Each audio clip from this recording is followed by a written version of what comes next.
குற்றவாளிகளை வளர்த்து விடுவதும் அவர்களை பாதுகாப்பதும் முதலமைச்சர் ரங்கசாமி, அமைச்சர் நமச்சிவாயம் தான் காரணம் என்று முன்னாள் முதல்வர் நாராயணசாமி குற்றம் சாட்டியுள்ளார். புதுச்சேரியில் உள்ள அவரது இல்லத்தில் செய்தியாளர்களை சந்தித்த முன்னாள் முதலமைச்சர் நாராயணசாமி, கடந்த காங்கிரஸ் திமுக ஆட்சியில் சட்டம் ஒழுங்கு சரியில்லை என்று கூறிய நமச்சிவாயம் அவர்கள் அமைச்சரவையிலிருந்து ஏன் வெளியேறவில்லை என்றும், பதவி சுகத்தை அனுபவித்துவிட்டு கட்சி மாறிய பின் இப்படி பேசுவது கண்டிக்கத்தக்கது என்றார். குற்றவாளிகளை வளர்த்து விடுவதுடன் அவர்களுக்கு பாதுகாப்பு அளிப்பதும் முதல்வர் ரங்கசாமியும் அமைச்சர் நமச்சிவாயம் தான் என்ற அவர்கள்தான் புதுச்சேரி சட்டம் ஒழுங்கு சீர்கெட்டு போயுள்ளது என்றார். ஆயுள் தண்டனை கைதியை விடுதலை செய்ய தன்னிடம் சிபாரிசுக்கு வந்தவர்தான் நமச்சிவாயம் என்று கூறிய அவர், அதற்கு தான் ஒத்துழைக்கவில்லை, கொலை குற்றவாளிகளுடன் நெருங்கிய தொடர்பு உள்ளவர் அமைச்சர் நமச்சிவாயம் என்றும் அவர் சுட்டிக்காட்டினார். 8வது முறையாக கட்சி மாறியுள்ள நமச்சிவாயத்திற்கு தன்னை பற்றி பேச தகுதியில்லை என்றும் அவர் திட்டவட்டமாக தெரிவித்திருக்கிறார். புதுச்சேரியில் ஆக்கிரமிப்புகள் அகற்றப்பட்ட இடத்தில் மீண்டும் சாலைகளை ஆக்கிரமித்தால் அபராதம் விதிப்பதுடன் வழக்கு பதிவு செய்யப்படும் என்று மாவட்ட ஆட்சியர் எச்சரிக்கை விடுத்துள்ளார். புதுச்சேரி மாவட்ட ஆட்சியர் குலோத்துங்கன் வெளியிட்டுள்ள செய்திக்குறிப்பில், பொதுமக்களுக்கான சாலைகள் ஆக்கிரமிப்புகள் பிடியில் சிக்கியிருப்பதை ஏற்க முடியாது. சாலை ஆக்கிரமிப்புகளை அகற்ற ஏற்கனவே போதிய அவகாசம் கொடுக்கப்பட்டுவிட்டது. தாங்களாகவே முன்வந்து ஆக்கிரமிப்புகளை அகற்றிக்கொள்ள அறிவுறுத்தப்பட்டது. ஆனாலும் அகற்றவில்லை. இதனால் ஆக்கிரமிப்புகளை இடித்து அகற்றி வருகிறோம். மீண்டும் சாலைகளை ஆக்கிரமித்தால் முதலில் அபராதம், அடுத்து வழக்கு பதிவு செய்யப்படும். ஆக்கிரமிப்பு அகற்றிய போது சில கட்டிடங்களுக்கு பாதிப்பு ஏற்படும் சூழல் இருந்தால் அவர்களுக்கு மட்டும் சிறிது கால அவகாசம் தரப்பட்டுள்ளது. உண்மையான காரணம் என்பதால் தரப்பட்டது. மற்றபடி ஆக்கிரமிப்புகளை அகற்ற கால அவகாசம் கிடையாது. உடனடியாக ஆக்கிரமிப்புகளை அகற்ற வேண்டும். இல்லையெனில் தாங்கள் அகற்றி விடுவோம். சாலை ஆக்கிரமிப்பில் இனி சமரசம் இல்லை என்றும் குறிப்பிடப்பட்டுள்ளது. பள்ளி மாணவர்களை தொடர்ந்து கல்லூரி மாணவர்களுக்கும் இலவச பேருந்து சேவை தொடங்க நடவடிக்கை எடுக்கப்பட்டு வருவதாக அமைச்சர் நமச்சிவாயம் அவர்கள் தெரிவித்துள்ளார். புதுச்சேரி சட்டப்பேரவையில் உள்ள அவரது அலுவலகத்தில் செய்தியாளர்களை சந்தித்த அமைச்சர் நமச்சிவாயம் அவர்கள், புதுச்சேரி அரசு மற்றும் மத்திய பல்கலைக்கழகம் இணைந்து நடத்தும் தேசிய ஞான கும்பம் 2024 விழா புதுச்சேரி பல்கலைக்கழகத்தில் நடைபெறவுள்ளது என்றும், வருகின்ற 21ஆம் தேதி தொடங்கி 3 நாட்கள் நடைபெறும் இந்த விழாவில் இந்திய அறிவு முறைகளை கொண்டாடுதல், கல்விகள், தாய்மொழி கல்வியை செயல்படுத்துதல் மற்றும் கற்றல்களை ஊக்குவிப்பது தொடர்பான கலந்துரையாடல்கள் நடைபெற உள்ளதாகவும் கூறினார். இதில் துணைநிலை ஆளுநர் கைலாசநாதன், முதலமைச்சர் ரங்கசாமி, உத்தரகாண்ட் மாநில கல்வி அமைச்சர் தான்சிங் ராவத், மயிலம் பொம்மபுர ஆதீனம் சபாநாயகர் செல்வம், அமைச்சர்கள், சட்டமன்ற உறுப்பினர்கள் ஆகியோர் கலந்து கொள்ள உள்ளதாகவும் தெரிவித்தார். இந்தியாவின் பல்வேறு மாநிலங்களிலிருந்து பேராசிரியர்கள், கல்வியாளர்கள் கலந்து கொள்ள உள்ளதாகவும் கூறினார். இதனைத் தொடர்ந்து செய்தியாளர்களின் கேள்விக்கு பதிலளிக்க அமைச்சர் நமச்சிவாயம், பள்ளி மாணவர்கள் தொடர்ந்து கல்லூரி மாணவனுக்கும் இலவச சிறப்பு பேருந்து இயக்க நடவடிக்கை எடுக்கப்பட்டு வருவதாகவும், பல்கலைக்கழகத்தில் 25% இடஒதுக்கீடு வழங்க தொடர்ந்து வலியுறுத்தி வருவதாகவும் தெரிவித்தார். காரைக்கால் கிளை சிறையில் மாவட்ட ஆட்சியர் மணிகண்டன் திடீர் ஆய்வு மேற்கொண்டதால் பரபரப்பு ஏற்பட்டது. காரைக்கால் மாவட்டத்தில் உள்ள மாவட்ட கிளை சிறையில் சில மாதத்திற்கு முன்பு கைதி ஒருவர் தூக்கிட்டு தற்கொலை செய்தார். அதேபோன்று மற்றொரு கைதி ஒருவர் தற்கொலை முயற்சி செய்தார். இந்நிலையில் கிளை சிறையில் கைதிகளுக்கு பாதுகாப்பு இல்லை என்றும், சிறைசாலையை மாவட்ட ஆட்சியர் ஆய்வு செய்ய வேண்டும் என்றும் கோரிக்கை வைத்த நிலையில் இன்று காரைக்கால் மாவட்ட ஆட்சியர் மணிகண்டன் காரைக்கால் மாவட்ட கிளை சிறையில் திடீர் ஆய்வு மேற்கொண்டார். அப்போது கிளை சிறையில் கைதிகளுக்கு பாதுகாப்புகள் சரியாக செய்யப்பட்டுள்ளதா என்றும், கைதிகளுக்கு வழங்கப்படும் குடிநீர் மற்றும் உணவுகள் தரமாக உள்ளதா என்றும் மாவட்ட ஆட்சியர் சாப்பிட்டு பார்த்து ஆய்வு செய்தார். மேலும் அடுத்த ஆண்டு காரைக்கால் மாவட்டத்தில் புதிய சிறைசாலையில் கட்டுவதற்கு புதுச்சேரி அரசு பணிகள் நடைபெற்று வருவதாகவும் மாவட்ட ஆட்சியர் தெரிவித்தார். புதுச்சேரி மாவட்ட ஆட்சியர் அலுவலகத்தில் நடைபெற்ற மக்கள் குறைதீர் முகாமில் நீதிமன்ற தீர்ப்பை பின்பற்றி தாய்வழியில் ஜாதி சான்றிதழ் வழங்க வலியுறுத்தி அட்டவணையின மக்கள் மாவட்ட ஆட்சியரை முற்றுகையிட்டு வாக்குவாதத்தில் ஈடுபட்டதால் பரபரப்பு ஏற்பட்டது. புதுச்சேரியில் அட்டவணையின மக்களுக்கு தாய்வழியில் ஜாதி சான்றிதழ் வழங்கலாம் என்று நீதிமன்றம் தீர்ப்பளித்ததை தொடர்ந்து வெளியூர் உட்பட ஒரு சில இடங்களில் தாய்வழி ஜாதி சான்றிதழ் வழங்கப்பட்டது. இதற்கு அட்டவணை இனத்தை சார்ந்த ஒரு சில பிரிவினர் எதிர்ப்பு தெரிவித்ததை தொடர்ந்து தற்போது தற்காலிகமாக நிறுத்தி வைக்கப்பட்டுள்ளது. இதுகுறித்து பலமுறை புகார் அளித்தும் எவ்வித நடவடிக்கையும் எடுக்கப்படவில்லை என்றும் கூறப்படுகிறது. இந்நிலையில் புதுவை வழுதாவூர் சாலையில் உள்ள மாவட்ட ஆட்சியர் அலுவலகத்தில் மக்கள் குறை கேட்பு கூட்டம் நடைபெற்றது. இதில் மாவட்ட ஆட்சியர் பொதுமக்களின் குறைகளை கேட்டறிந்தார். அதன் பின்னர் கூட்டம் முடிந்து வெளியே வந்த மாவட்ட ஆட்சியரை முற்றுகையிட்ட பொதுமக்கள் தாய் வழி ஜாதி சான்றிதழ் வழங்கப்படாமல் அலைக்கழிக்கப்படுவதாகவும் நீதிமன்றம் உத்தரவு பிறப்பித்தும் தங்களுக்கு தாய் வழியில் ஜாதி சான்றிதழ் வழங்கப்படவில்லை என்றும் குற்றம் சாட்டினர். இதற்கு பதிலளித்த மாவட்ட ஆட்சியர் அவர்கள் இதுகுறித்து விரைந்து ஆலோசித்து உரிய நடவடிக்கை எடுப்பதாக உறுதியளித்தார். இதனையடுத்து முற்றுகையிட்ட பொதுமக்கள் அங்கிருந்து கலைந்து சென்றனர். புதுச்சேரியில் 2 பெண்கள் உட்பட 3 பேரிடம் 31.56 லட்சம் ரூபாய் மோசடி செய்த கும்பலை சைபர் கிரைம் போலீசார் தேடி வருகின்றனர். கரிக்கலாம்பாக்கத்தை சார்ந்தவர் ஜெயமாலினி. இவர் இன்ஸ்டாகிராமில் வந்த விளம்பரத்தை கிளிக் செய்தபோது வாட்ஸ்அப்பிற்கு சென்றது. அதில் பெயர் உள்ளிட்ட விவரங்களை பதிவு செய்யுமாறு காண்பித்தது. இதனையடுத்து மர்ம நபர் லிங்க் ஒன்றை அனுப்பினார். அதை கிளிக் செய்தபோது அவரது பெயரில் கணக்கு உருவாக்கப்பட்டது. அந்த கணக்கு மூலமாக அவர் 200 ரூபாயை செலுத்தினார். தொடர்ந்து அவருக்கு 50 ரூபாய் கூடுதலாக பணம் வந்தது. மேலும் VIP உறுப்பினராக இருக்க வேண்டும் என்று வந்தார். அதை நம்பி அவர் மொத்தமாக 6.88 லட்சத்தை அனுப்பி ஏமாந்தார். அதேபோல நயினார் மண்டபத்தை சார்ந்த வேலாயுதம் என்பவர் பங்கு சந்தையில் முதலீடு செய்தால் அதிக லாபம் சம்பாதிக்கலாம் என்று மர்ம நபர் கூறியதை நம்பி 13 லட்சம் ரூபாய் அனுப்பி ஏமாந்தார். தொடர்ந்து முத்திரையார்பாளையம் பகுதியை சார்ந்த திவ்யா ஆன்லைன் மூலமாக 11.68 லட்சம் ரூபாய் அனுப்பி மர்ம நபரிடம் ஏமாந்தார்.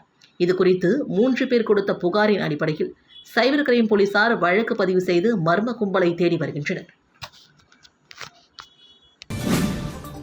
நெல்லித்தோப்பு குமார் ஜுவல்லரியின் 25ஆம் ஆண்டு விழாவில் வாடிக்கையாளர்களுக்கான சிறப்பு குலுக்கல் நடைபெற்றது. இதில் புதுவை மாநில தொழிலதிபரான திரு பிரதீப் குமார் ஜெயின் அவர்கள் சிறப்பு விருந்தினராக கலந்து கொண்டு விழாவினில் சிறப்பித்தார். இந்நிகழ்ச்சியில் சிறப்பு பரிசும் வழங்கப்பட்டது. வாடிக்கையாளர்களுக்கான முதல் பரிசாக 2 கிராம் தங்க நாணயம், 2ஆம் பரிசாக 32 inch smart TV Uma Maheswari என்பவருக்கும் மற்றும் மொபைல் போன், ஸ்மார்ட் வாட்ச் ஆறுதல் பரிசுகளும் வழங்கப்பட்டது. இதில் குமார் ஜுவல்லரி வாடிக்கையாளர்கள் கலந்து கொண்டனர். ஆதிதிராவிடர் நலத்துறை சார்பில் நடைபெற்ற பழங்குடியினர் கௌரவ தின விழாவில் பிரதமர் பங்கேற்ற நிகழ்ச்சியின் காணொலி புதுச்சேரியில் ஒளிபரப்பப்பட்டது. இதில் முதல்வர் ரங்கசாமி உள்ளிட்டோர் கலந்து கொண்டனர். ஆண்டுதோறும் பழங்குடியின மக்கள் மேம்பாட்டிற்காக பாடுபட்ட பழங்குடியினர் விடுதலை போராட்ட வீரர் பிர்சா முண்டாவின் பிறந்த தினத்தையொட்டி பழங்குடியினர் கௌரவ தின விழா மத்திய அரசால் நடைபெற்று வருகிறது. அதன்படி மத்திய அரசு சார்பில் பீகார் மாநிலத்தில் உள்ள ஜமுய் மாவட்டத்தில் நடைபெற்ற விழாவில் பிரதமர் நரேந்திர மோடி கலந்து கொண்டார். பிரதமரின் நிகழ்ச்சி அனைத்து மாநிலங்களிலும் காணொலி காட்சி மூலமாக ஒளிபரப்பப்பட்டது. புதுச்சேரியில் தர்மபுரி பகுதியில் தனியார் மண்டபத்தில் பிரதமர் நிகழ்ச்சியின் காணொலி காட்சி ஒளிபரப்பப்பட்டது. புதுச்சேரி ஆதிதிராவிடர் நலம் மற்றும் பழங்குடியினர் நலத்துறையின் சார்பில் நடைபெற்ற இந்த நிகழ்ச்சியில் புதுவை மாநில முதல்வர் ரங்கசாமி, பேரவைத் தலைவர் செல்வம், அமைச்சர் சாய்ஜி சரவணகுமார், சட்டப்பேரவை உறுப்பினர் AKD ஆறுமுகம், தலைமை செயலர் சரத் சௌகான், அரசு செயலர் முத்தம்மா, ஆதிதிராவிடர் நலத்துறை இயக்குனர் இளங்கோவன் உட்பட பலரும் கலந்து கொண்டனர். புதுச்சேரி தவளக்குப்பம் நேஷனல் ஆங்கில உயர்நிலைப் பள்ளியில் குழந்தைகள் தின விழா சிறப்பாக கொண்டாடப்பட்டது. பள்ளியின் தாளர் எழிலரசி கிரண்குமார் அனைவரையும் வரவேற்றார். விழாவிற்கு பள்ளியின் சேர்மன் டாக்டர் கிரண்குமார் தலைமை தாங்கினார். பள்ளியின் ட்ரஸ்டியும் புதுவை பாஜக OBC அணியின் தலைவருமான கிருஷ்ணராஜ் குழந்தைகள் தினம் குறித்து சிறப்புரை வழங்கினார். குழந்தைகள் தினத்தை முன்னிட்டு புதுச்சேரி அரசு கல்வித்துறை சார்பில் பல்வேறு போட்டிகள் நடத்தப்பட்டது. இதில் தவளக்குப்பம் நேஷனல் பள்ளி மாணவர்கள் ஆர்வமுடன் கலந்து கொண்டு வட்ட அளவிலும் மாநில அளவிலும் மாபெரும் வெற்றி பெற்றனர். மாநில அளவில் வெற்றி பெற்ற மாணவர்களுக்கு புதுச்சேரி அரசு கல்வித்துறை சார்பாக நடத்தப்பட்ட குழந்தைகள் தின விழா நிகழ்ச்சியில் பள்ளி கல்வித்துறை அமைச்சர் மற்றும் இயக்குனர் ஆகியோரின் பொற்கரங்களால் பரிசுகளும் வழங்கப்பட்டன. இதில் பள்ளி மாணவர்களின் கலை நிகழ்ச்சிகளும் நடைபெற்றது. மாநில அளவிலான வெற்றியாளர்களை பள்ளியின் சேர்மன் டாக்டர் கிரண்குமார் வாழ்த்தி பாராட்டினார். மேலும் பள்ளி அளவில் மாணவர்களுக்கு பல்வேறு போட்டிகள் நடத்தப்பட்டு பரிசுகள் வழங்கி ஊக்குவிக்கப்பட்டது. இதில் கலந்து கொண்ட மாணவர்களுக்கு பள்ளிகள் சேர்மன் திரு கிரண்குமார் அவர்கள் பரிசு வழங்கி பாராட்டினார். பள்ளியின் தலைமை ஆசிரியை உமா நன்றி உரையாற்றினார். இந்த விழாவிற்கான ஏற்பாடுகளை பள்ளியின் ஆசிரியர்கள் சிறப்பாக செய்திருந்தனர். புதுச்சேரியில் பொதுப்பணித்துறை இளைநிலை பொறியாளர்கள் மற்றும் ஓவர்சீ பணிக்கு எழுத்துத் தேர்வில் தேர்வானோருக்கு சான்றிதழ் சரிபார்ப்பு நவம்பர் 26, 27, 29 ஆகிய தேதிகளில் நடைபெறும் என்றும் அறிவிக்கப்பட்டுள்ளது. புதுவை மாநில பொதுப்பணித்துறையில் இளைநிலை பொறியாளர்கள் மற்றும் ஓர்சேர் பணியிடங்களுக்கான எழுத்துத் தேர்வு கடந்த சில வாரங்களுக்கு முன்பு நடைபெற்றது. இதன் அடிப்படையில் தேர்வு முடிவுகள் வெளியிடப்பட்டன. இதில் இளைநிலை பொறியாளர்கள் பணிக்கு தேர்வான 99 பேருக்கு நவம்பர் 26, 27 ஆகிய தேதிகளில் சான்றிதழ் சரிபார்ப்பு நடைபெறும் என்றும் அறிவிக்கப்பட்டுள்ளது. அதேபோல ஓவர்சீர் பணிக்கு தேர்வானவர்களுக்கு நவம்பர் 29ஆம் தேதி சான்றிதழ் சரிபார்ப்பு நடைபெறும் என்றும் அறிவிக்கப்பட்டுள்ளது. சான்றிதழ் சரிபார்ப்பு பணி புதுச்சேரி பொதுப்பணித்துறை மத்திய அலுவலகம் செயற்பொறியாளர் அலுவலகத்தில் நடைபெறும் என்றும் தெரிவிக்கப்பட்டுள்ளது. இந்திரா இந்தியன் சர்வீஸ் மற்றும் புதுவை இந்திரா காந்தி அரசு கலை மற்றும் அறிவியல் கல்லூரி நாட்டு நலப்பணி திட்டம் சார்பில் எல்பிஜி பாதுகாப்பு பற்றிய விழிப்புணர்வு நிகழ்ச்சி கல்லூரியின் கலையரங்கில் நடைபெற்றது. இந்திரா இந்தியன் சர்வீஸ் மற்றும் புதுவை இந்திரா காந்தி அரசு கலை மற்றும் அறிவியல் கல்லூரி நாட்டு நலப்பணி திட்டம் சார்பில் சமையல் எரிவாயு சிலிண்டர் கையாள்வது மற்றும் பாதுகாப்பு குறித்த விழிப்புணர்வு நிகழ்ச்சி கல்லூரியின் கலையரங்கில் நடைபெற்றது. இந்நிகழ்ச்சியில் கல்லூரியின் முதல்வர் ஜாஸ்மின் தலைமை தாங்கினார். கல்லூரியின் NSS நிகழ்ச்சி அதிகாரி சரவணன், உழவர்கரை பெண்கள் ஒருங்கிணைப்பாளர் Thilagavathi, Indira Indian service manage Uma ஆகியோர் மாணவிகளுக்கு எல்பிஜி பாதுகாப்பு பற்றி விளக்கினர். விழாவில் இந்திரா இந்தியன் சர்வீஸ் பரசுராமன், மாநில NSS அதிகாரி சதீஷ்குமார் மற்றும் முன்னாள் ஆசிரியர் தேசிய விருதாளர் ஆசிரியர் திலகவதி ஆகியோர் கலந்து கொண்டு சிறப்பித்தனர். விழாவின் ஏற்பாடுகளை கல்லூரியின் NSS அதிகாரிகள் செய்திருந்தனர். இதில் 50க்கும் மேற்பட்ட மாணவிகள் பங்கு பெற்று பயனடைந்தனர். புதுவை பாரதிய ஜனதா கட்சியின் வில்லியனூர் மாவட்டத்தின் ஊசுடு தொகுதியில் தீவிர உறுப்பினர் சேர்க்கை மற்றும் அமைப்பு தேர்தல் பயிற்சி முகாம் நடைபெற்றது. புதுவை மாநில பாரதிய ஜனதா கட்சியின் வில்லியனூர் மாவட்டத்தின் ஊசுடு தொகுதியில் தீவிர உறுப்பினர் சேர்க்கை மற்றும் அமைப்பு தேர்தல் பயிற்சி முகாம் 10 கண்ணு ஊசுடு சட்டமன்ற உறுப்பினர் அலுவலகத்தில் நடைபெற்றது.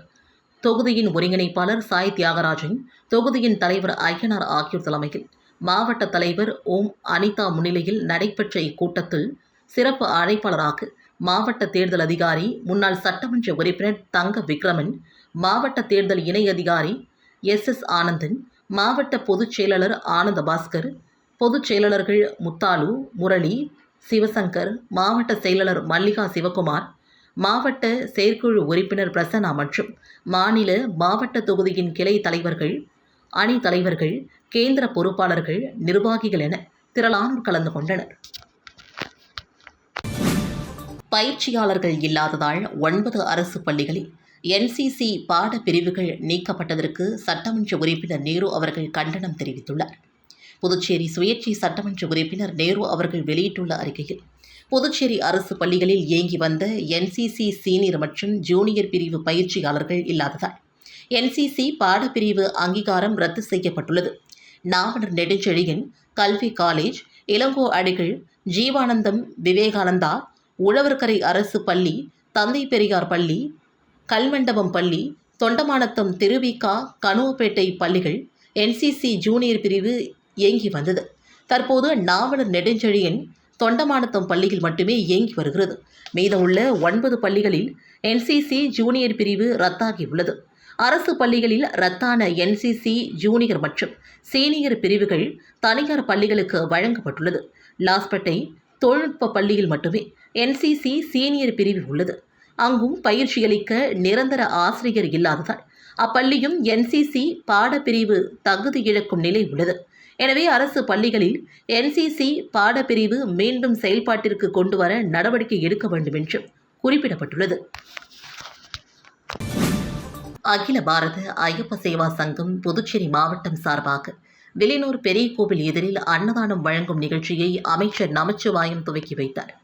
புதுச்சேரி மாநிலம் வில்லியனூர் பெரிய கோவில் தேரடி அருகில் அகில பாரத ஐயப்ப சேவா சங்கம் புதுச்சேரி மாவட்டம் வில்லியனூர் கிளை 4815 சார்பாக கார்த்திகை மாத தொடக்கத்தினை முன்னிட்டு அன்னதானம் வழங்கும் நிகழ்ச்சி நடைபெற்றது. இந்நிகழ்ச்சியில் உள்துறை அமைச்சர் நமச்சிவாயம் அவர்கள் கலந்து கொண்டு விழாவிற்கு தலைமை தாங்கி அன்னதானம் வழங்கும் நிகழ்ச்சியை தொடங்கி வைத்தார்.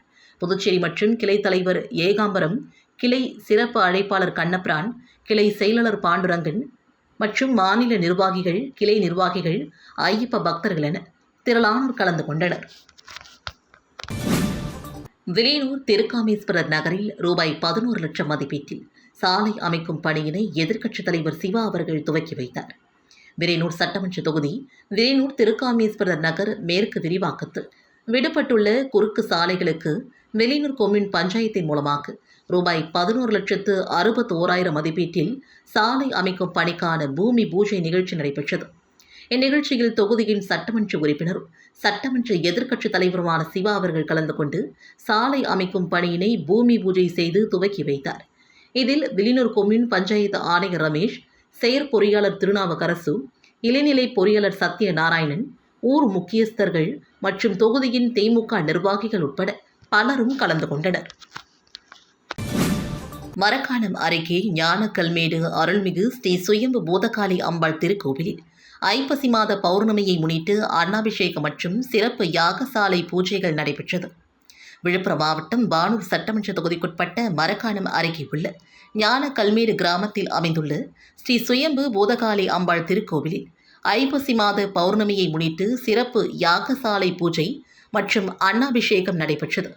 இதில் 300 காளி உபாசகர், சங்கர், குருக்களால் சிறப்பு யாகசாலை பூஜைகள் நடைபெற்றது. இதனைத் தொடர்ந்து அம்மனுக்கு பால், தயிர், சந்தனம், இளநீர், பன்னீர், பழங்கள், பஞ்சாமிர்தம், தேன் உள்ளிட்ட பல்வேறு திரவியங்களால் அபிஷேகம் செய்யப்பட்டது. இதில் பக்தர்கள் திரளாக கலந்து கொண்டு சுவாமி தரிசனம் செய்தனர். புதுச்சேரி கோவிந்த சாலை கல்வி பங்களாவில் அமைந்துள்ள அருள்மிகு ஸ்ரீ துலுக்கானத்தம்மன் உடனுரை ஸ்ரீ கம்பீஸ்வரர் ஆலயத்தில் ஐப்பசி மாத பௌர்ணமியை முன்னிட்டு நடைபெற்ற அன்னாபிஷேக விழாவில் திரளான பக்தர்கள் கலந்து கொண்டு சுவாமியை வழிபட்டனர். புதுச்சேரி கல்வி பங்களா கோவிந்த சாலை ஜெயராம் ஹோட்டல் எதிரே அமைந்துள்ள அருள்மிகு ஸ்ரீ துலுக்கானத்தம்மன் உடனுரை ஸ்ரீ கம்பீஸ்வரர் ஆலயத்தில் ஒவ்வொரு ஆண்டும் ஐப்பசி மாத பௌர்ணமியை முன்னிட்டு அன்னாபிஷேக விழா நடைபெறுவது வழக்கம். அந்த வகையில் இரவு ஐப்பசி மாத பௌர்ணமியை முன்னிட்டு அன்னாபிஷேக விழா வெகு விமர்சையாக நடைபெற்றது. தொடர்ந்து சுவாமிக்கு பல்வேறு வகையான அபிஷேகங்கள் செய்யப்பட்டு மகா தீபாரதனையும் காண்பிக்கப்பட்டது. இதில் திரளான பக்தர்கள் கலந்து கொண்டு சுவாமியை வழிபட்டனர். பின்னர் இந்த பூஜையில் கலந்து கொண்ட அனைவருக்கும் பிரசாதம் வழங்கப்பட்டது. இந்த விழாவிற்கான ஏற்பாடுகளை ராஜேஷ் உள்ளிட்ட நிர்வாகிகள் சிறப்பாக செய்திருந்தனர். காட்டரிக்குப்பம் பகுதியில் அமைந்துள்ள 33 அடி உயர அருள்மிகு சுந்தர நாயகி உடனுரை அஷ்டலிங்கேஸ்வரர் ஆலயத்தில் நடைபெற்ற அன்னாபிஷேகம் மற்றும் பௌர்ணமி பூஜையில் திரளான பக்தர்கள் கலந்து கொண்டு சுவாமி தரிசனம் செய்தனர். புதுச்சேரி மாநிலம் மண்ணாடிப்பட்டு கொம்யூன் காட்டரிக்குப்பம் பகுதியில் அமைந்துள்ள 33 அடி உயர அருள்மிகு சுந்தர நாயகி உடனுரை அஷ்டலிங்கேஸ்வரர் திருக்கோவிலில் அன்னாபிஷேக விழா மற்றும் பௌர்ணமி பூஜை நடைபெற்றது. இதில் திரளான பக்தர்கள் கலந்து கொண்டு சுவாமி தரிசனம் செய்தனர். அன்னாபிஷேக விழாவினை முன்னிட்டு ஆலயத்தில் உள்ள அஷ்ட லிங்கங்களுக்கும் அன்னாபிஷேகம் செய்து பூஜைகள் செய்யப்பட்டது. தொடர்ந்து சுந்தர நாயகி, அஷ்ட பைரவர், நவகிரக விநாயகர், முருகப்பெருமான், வள்ளி தெய்வானை ஆகிய சுவாமிகளுக்கு அலங்காரங்கள் செய்து தீபாரதனை காண்பிக்கப்பட்டது. மேலும் பௌர்ணமி பூஜையை முன்னிட்டு ஆலயத்தின் மேல் தீபம் ஏற்றப்பட்டது. இதில் பக்தர்கள் திரளானோர் கலந்து கொண்டு சுவாமி தரிசனம் செய்தனர். வில்லியனூர் ஸ்ரீ கோகிலாம்பிகை சமேத ஸ்ரீ திருக்காமேஸ்வரர் ஆலய மாடவீதியில் பௌர்ணமி விழா குழு மற்றும் இளைஞர் குழு 124வது மாதமாக வலம் வந்து தரிசனம் செய்தனர். புதுவை மாநிலம் வில்லியனூர் பகுதியில் ஸ்ரீ கோகிலாம்பிகை சமேத ஸ்ரீ திருக்காமேஸ்வரர் ஆலயம் அமைந்துள்ளது. பௌர்ணமி நாளில் மாடவீதியில் பௌர்ணமி விழா குழுவினர் 124வது மாதமாக வலம் வந்து தரிசனம் செய்தனர்.